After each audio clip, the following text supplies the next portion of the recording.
Hello everybody, this is Con on the Road, and today's episode I'm going to be talking about performance, and I'm going to be starting with the performance of the phone that I'm using to record this video with. So the phone that I'm using here is a Samsung Galaxy J7, which I bought back in mid 2016, so it served me for about a year plus.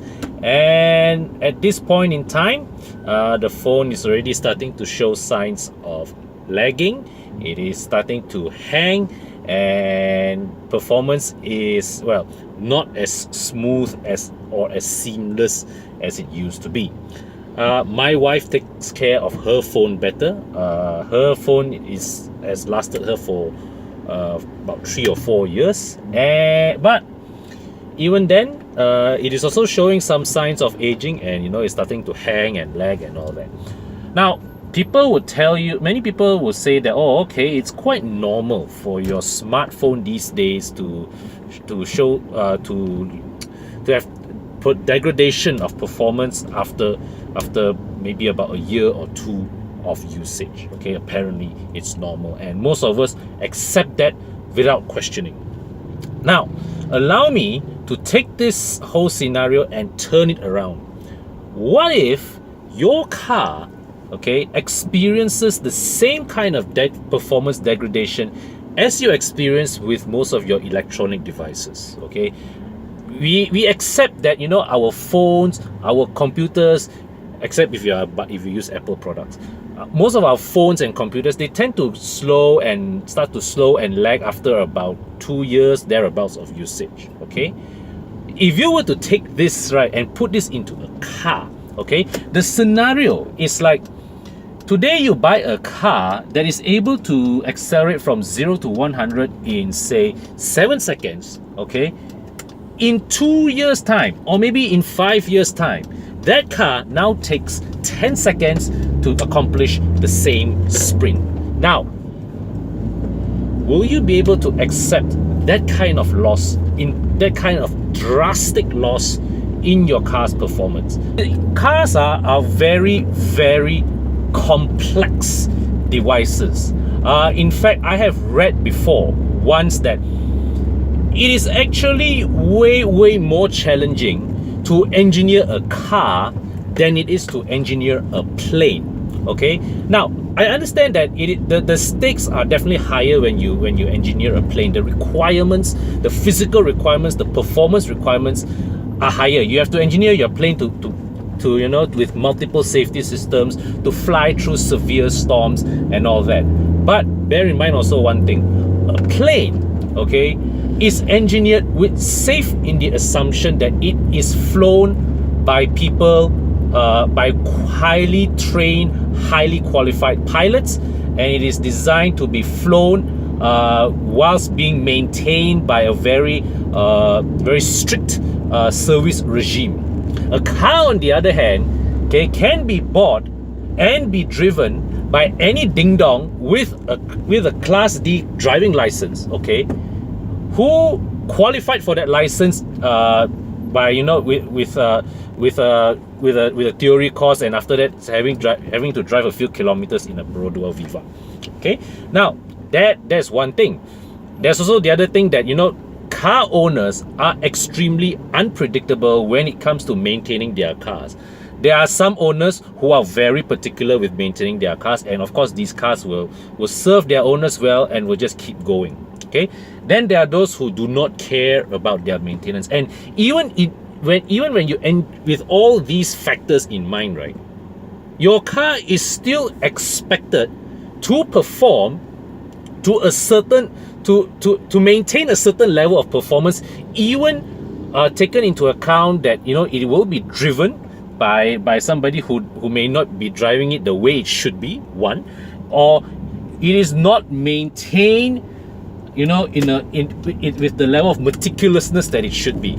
Okay, so and that's one thing. The other thing, consumers today have become more and more demanding of what they expect in a car. We expect our cars to offer more features. We expect our cars to give more performance. We expect our cars to be more economical.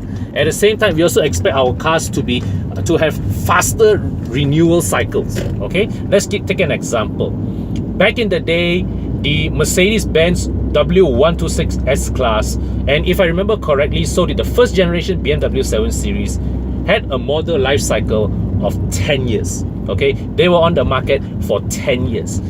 Today's equivalent, S-Class and 7 Series, okay, they undergo full model change after about 6 years or 7 years at most. 6 max, I think 6. Okay, so when your development cycle is shortened, okay, by that 3 or 4 years, what it means is that yes, you have a new car, a newer model into market 3 or 4 years sooner, but it also means that you have taken 3 or 4 years away from the development cycle of the successor model.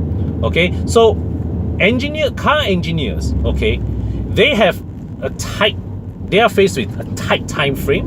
They are faced with ever stringent demands, okay, and to engineer products that are still that are expected to serve reliably without problems, you know, despite being not as well maintained, despite being driven without care, okay, and expected to perform at a high level. Okay, so at the end of the day, right, my point is this: your TV has one job, your aircon has one job, your refrigerator has one job, your blender has one job, okay, but your car, in addition to being a car, okay, it has to incorporate all these various features, okay, to make your everyday motoring experience that much more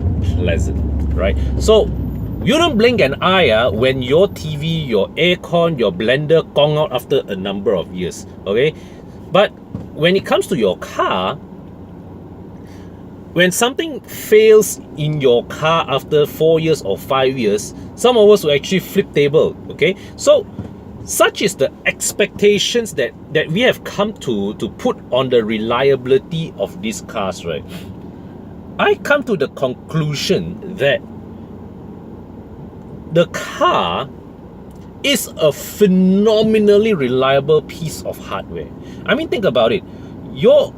A modern car has so many mechanical and electronic components all having to work in unison, okay, to not only move along smoothly, but also at the same time make for a pleasant and refined day-to-day driving experience. Coming back to a point which I made in my earlier video on Volkswagen reliability, engineering a car, okay, involves balancing many aspects, okay.